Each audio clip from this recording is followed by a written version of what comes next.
to Brain Lady Speaks with Brain Lady Julie. I am the pinky to her brain, not to be mistaken with the brain herself. And I'm just giving you a little intro because this is a part two. This is part two of our conversation with Justin Jones Fosu.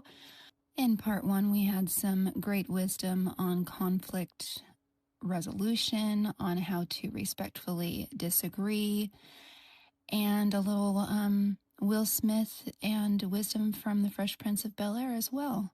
So if you're joining in, I hope you listened to part one and are ready to hear the conclusion with our new friend Justin, perhaps maybe one of our favorite guests ever. Amazing person, wonderful to have on the show. So here we go. This is the conclusion. We're joining Julie and Justin already in conversation. So let's talk about, you talk about the, you have another phrase that you use called the illusion of asymmetric insight. So what is this, and why does this often block us from truly understanding other people? And I'm going to see how well it connects to what I'm thinking it is. Yeah. So what I love about this is that it's really another psychology concept, right? It's when I think that I know more about you, and then you know about me, right? And it's essentially it's, if I could sum it up, it's, you know what, Julie, you're really easy to understand, right? You have 5 little babies around your feet right now, and it's just not real humans. If you weren't listening earlier, they're actually pets. Okay, all right. 'Cause that would seem very interesting. Yeah. I would not be this calm. Right? But when I refer to myself, I'm like, I'm just so nuanced. I'm just so complex, but you're really simply easy to understand. And this is what we do, especially in conflict moments, is that we think that, oh, I understand yours, but you just can't understand me, right? I'm full of nuances and complexity and my background, and all of us are complex and nuanced, and that's what requires us to be able to better listen. And so part of this is that it feeds our superiority bias, that I see through you, but you don't really get me. And it shuts down our empathy skills to be able to try to put ourselves in that person's position, because we think that they're simple. I get you. You're 1 + 1 and I'm 29 times 65. And if we can understand that we approach people with that lens, that illusion of asymmetric insight, it allows us to actually think. I love that. By the way, that should be one of your next books. I got goosebumps when you said actually think. Yeah. That was powerful statement. Anyway, okay. But it allows us to actually I might do that. actually think. No, I'm serious. Just that simple phrase, actually think. Yeah. Right? It allows us to better understand them. It allows us to ask more questions. We turn on our curiosity sensor when we press pause and say, you know what, this person is very complex. Or I wonder, this is a great phrase to ask in our brains, I wonder how they got there. It's one of the statements we often make, is that we should seek to be more interested than interesting. And oftentimes when we go into situations with people, especially in conflict, we want to be, we're more interesting, right? Let me tell you all that I need to know and all the things that I know, because obviously you don't get it. First is, I really wonder how Julie got there. I wonder how I wonder what her life story was that would cause her to think that. Or, man, I wonder if her day impacted, or what happened at home, right? That's those nuances that allows us to, especially for leaders. I want to speak to the leaders on this one, especially for leaders, because we often, like our human nature, will assume the worst if we don't have relational capital and trust built in with our team. Yeah. We'll think that they're lazy. We'll think that they just don't want to be here.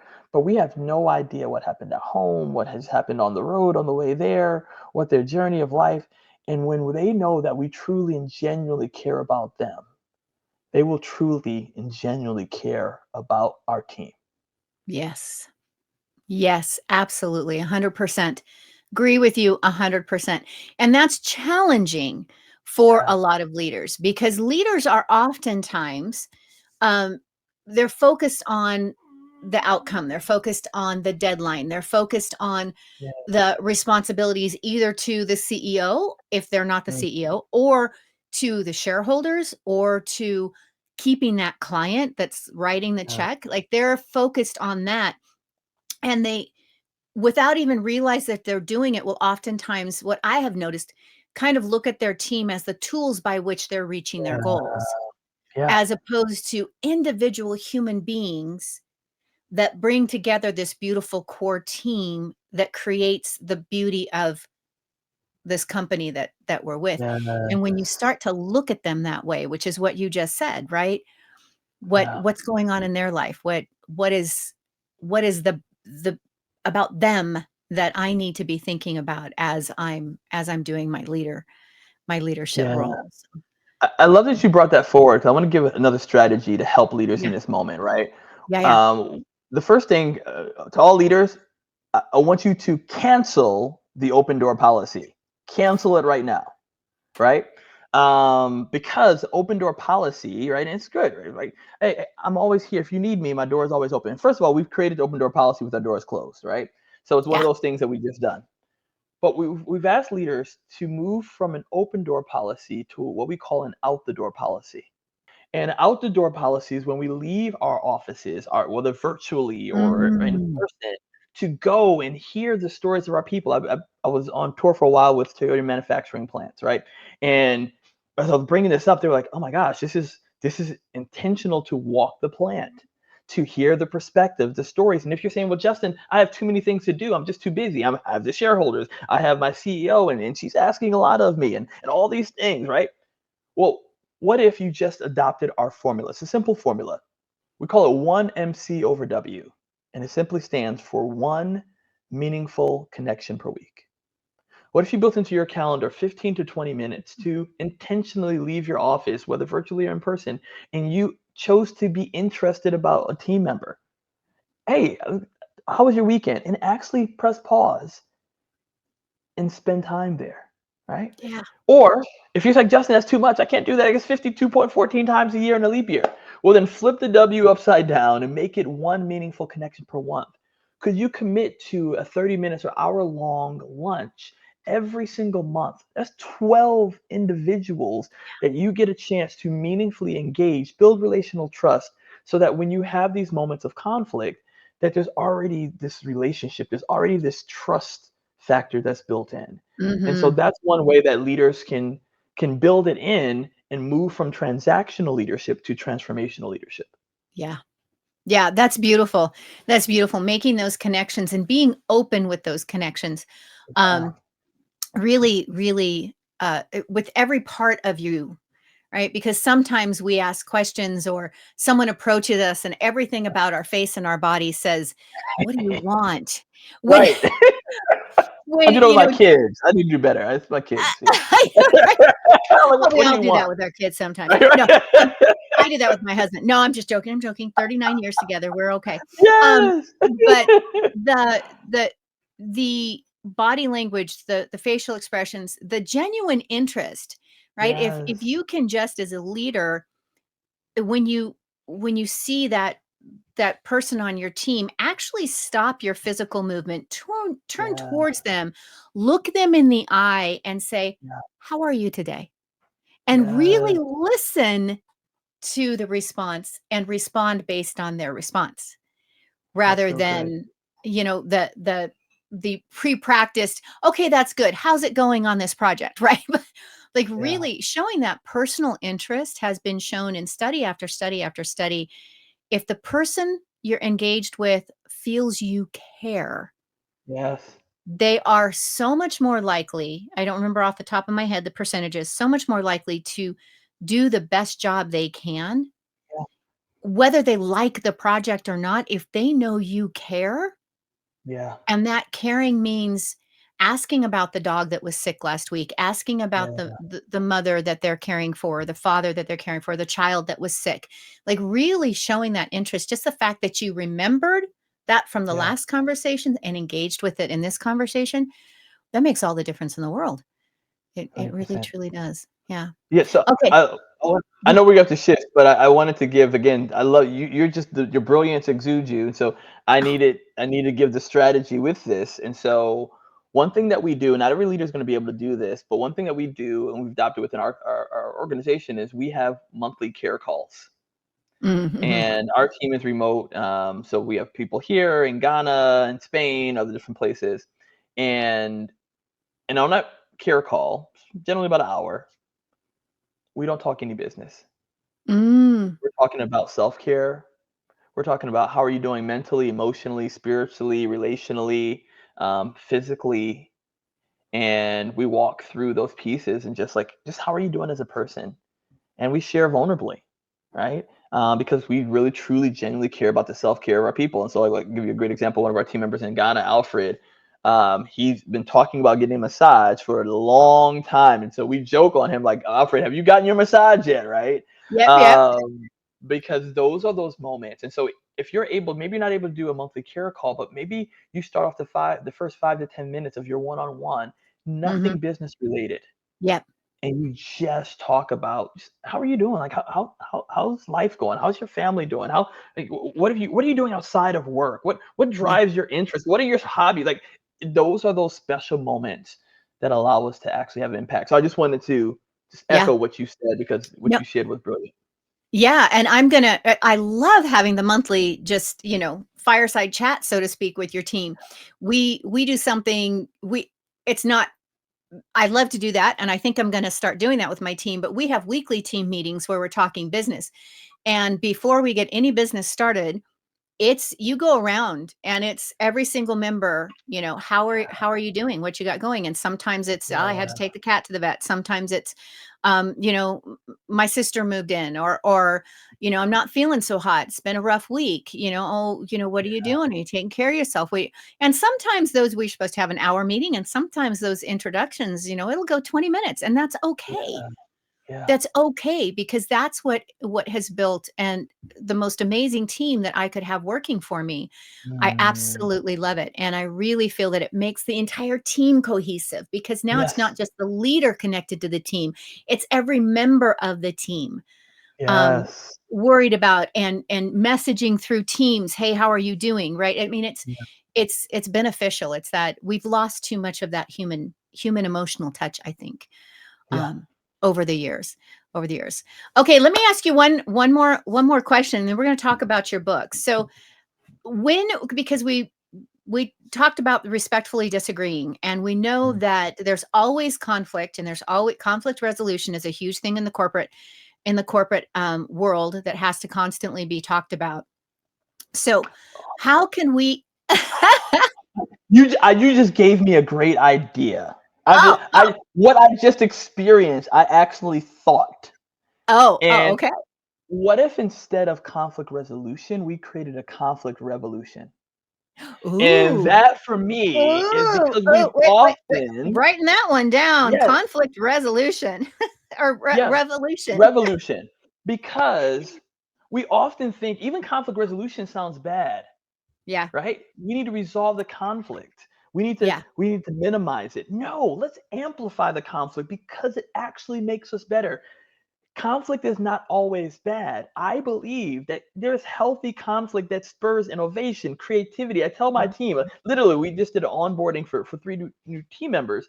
And I literally went out of my way to say, if you aren't disagreeing with me at times, that's when you need to be concerned about your job yeah, because I don't want people who always agree with me. We don't create the best solutions.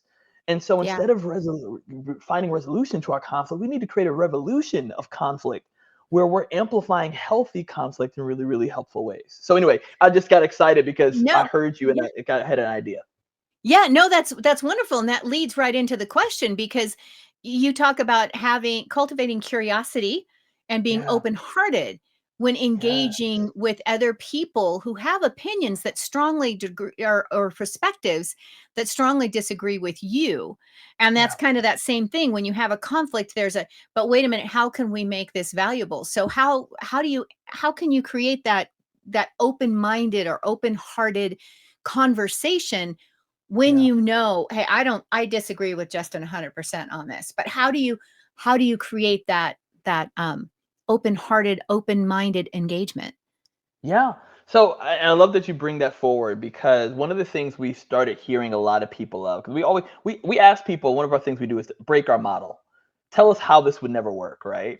And people would say like, yo, it's just, this whole open-mindedness thing, right? It's like, it's just be more open-minded, because that's what everybody would say. Like, we just need more open-minded people. And Mhm. yes, there's some validity and truth to that. But we started asking ourselves a different question. Is it really about being open-minded? Because let's be very honest, Julie, myself, you, and every leader and every person listening to this podcast, there are things that we are closed minded about Yeah. that you will not be able to change. Like, if somebody said, I hate animals, you wouldn't be able to change your mind about that. You're not open minded. Like, you know what? Well, maybe hating animals is okay. Like, no, like, there's things that we're closed minded on, but we should never stop being open hearted. Mhm. And open hearted is where, even if I vehemently disagree with your ideology, I can passionately pursue your humanity. And what does Mm. that look like in real life? Let me give you a great example. A person who was open hearted, I believe, was really powerful. It's a guy by the name, I'm going to butcher his name. But I'll tell you about him, and his name will come to me. Oh, yes, Daryl Davis. Daryl Davis. Now, Daryl Davis is a black blues musician who befriends Ku Klux Klan members. Right. I have He seen. goes to Klan rallies. Yes, you've probably heard his story, right? Mhm, mhm, mhm. He goes to Klan rallies, not to shout them down, but to engage, Mhm. to hear. And he's been credited, whether directly or indirectly, with over 250 Klan members turning in their robes because of Mm. Daryl Davis directly. Even former Grand Wizards, they've made Daryl Davis the godfather of some of their kids. Wow. He didn't go in there open-minded. Right. No, he wasn't open-minded about, like, he was closed-minded around hate, but he Yeah. did go in there open-hearted. So what if we as leaders, what if? What if we engaged our team? What if we engaged our colleagues, people on our executive staff or other team, and they might have some positions politically, religiously, socially, that we're just like, I can never get with that. Yeah. But what if, even if we can never get with that ideology, we can always get with the person? And so one way that we do that, one simple way we do that, is by hearing their story. Mhm. Hearing someone's story, and I want to hit this home because it's research behind this. Julia Minson out of Harvard, she did some really good research on conversational receptiveness. And so there's also Jean Zhao, Stanford, who came up with this thing, thank you because, right? And thank you Mhm. because is simply this. You know what, Julie? I want to thank you because I've never heard somebody share it that way before. Or, wow, Julie, thank you because you mentioned three things, and number one, it captured my attention. It caused some curiosity. I'm gonna dive in deeper. I'm gonna get back to you on that. Or simply, Yeah. wow, Julie, thank you because this was a really tough conversation for us to have, and I chose you Mhm. to lean in. Not once did I say I agreed with you, but Right. we often conflate or confuse the aspect of full acknowledgement with full agreement. Yeah. And we can always fully acknowledge someone, and that's one way. Daryl Davis did that. He would fully acknowledge them. Hey, how's your story? What's your story? How did you get here? Like, tell me the journey. Da da da. And he often found they had more in common, but he took Yeah. the time to actually listen. Now, what I'm not saying, hear me. I'm not saying, oh, we all need to go to Klan rallies. That's not what Justin's saying. Or to the biggest thing, your most challenging thought or ideology. What if we started right where we are with our Yeah. family members, our teams, some of the things that we don't have this high conflict aversion to, and Yeah. we practice behavior of simply being interested in how they got there. Yeah. And that connects back to the very first question that we talked about, and that the third level of communication, right?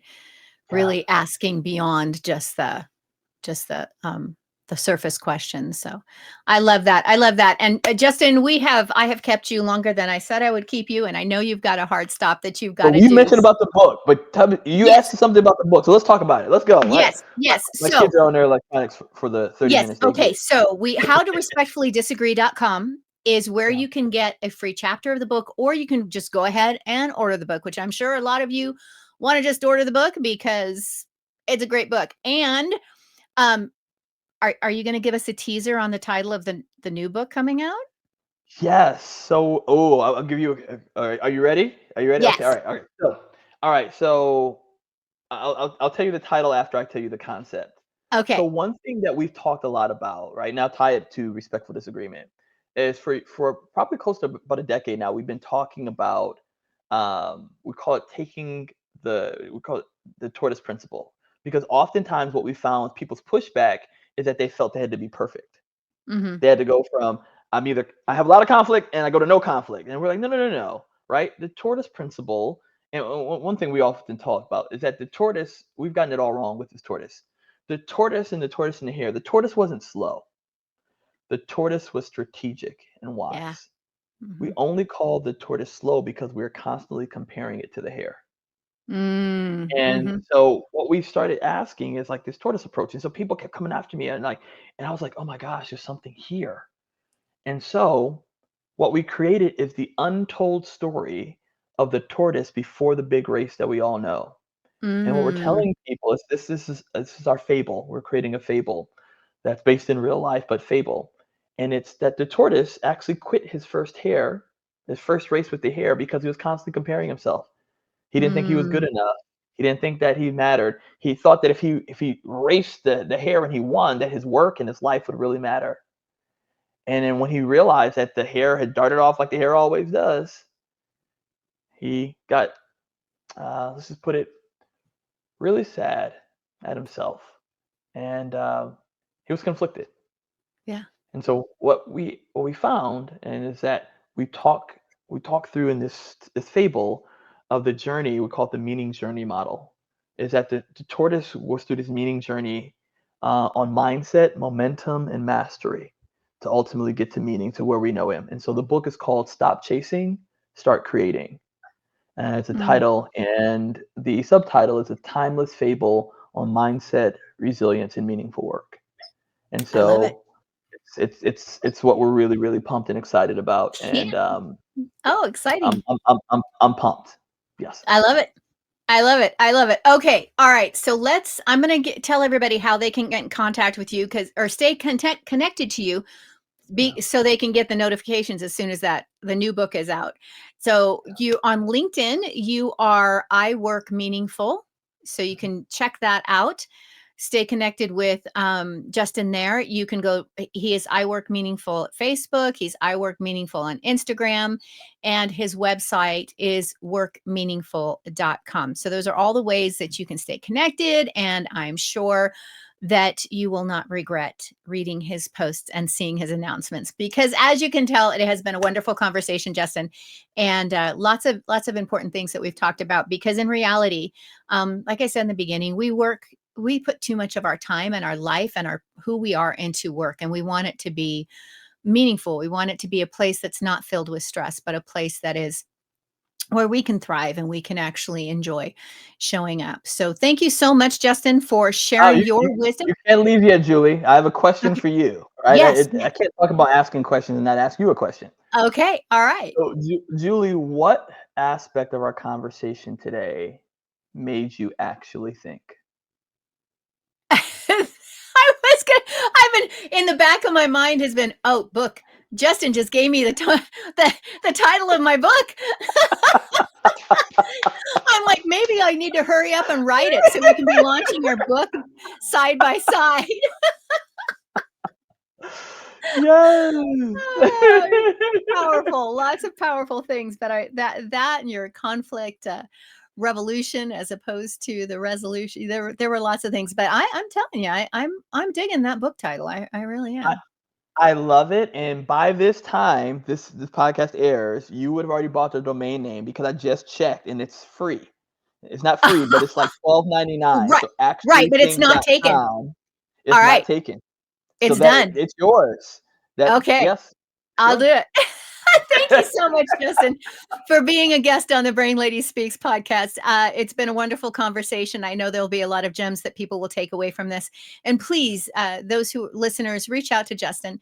stay connected with him. Also stay connected with us here at the Brain Lady Speaks podcast. Brain Lady Speaks or brainladyspeaker.com is my speaking website. Your Best Mind LLC is my company website. So please stay connected with us. If you have ideas, thoughts, you've read a great book, like the book that's coming that Justin already has, or the book that's coming out, you'd like for me to contact the author, you'd like to be interviewed or have me interview someone, please reach out and send us an email at info@brainladyspeaker.com, and we'll check it out. We'll check it out. Stay connected with us on all of the social medias. You're going to find me as Brain Lady Julie pretty much just about anywhere. So until next time, I want everyone to take a nice deep breath and go out there and simply enjoy every moment. Thanks for being with us.